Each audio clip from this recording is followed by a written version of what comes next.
আজকে নতুন আলু দিয়ে আলুদম রান্না করব।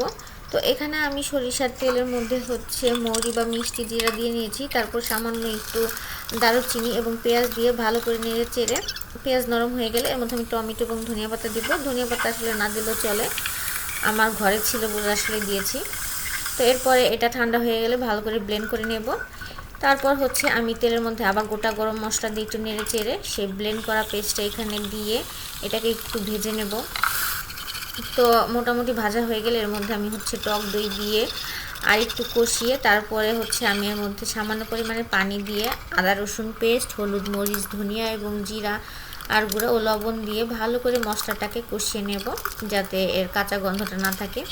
তো কষানো হয়ে গেলে তো আমি এখানে আলু ব্যবহার করব। এখানে আমি আলু সেদ্ধ করিনি, তো সেই আলুটাকে দিয়েও বেশ কিছুক্ষণ কষিয়ে তারপর হচ্ছে পানি দিয়ে সেদ্ধ করে নেব। তো নামানোর আগে একটু চিনি ব্যবহার করবেন, টক দই যেহেতু দিয়েছি তাহলে টেস্ট একটু ব্যালেন্স হবে। দেন একটু জিরার গুঁড়া ছিটিয়েই পরিবেশন করুন গরম গরম আলুর দম।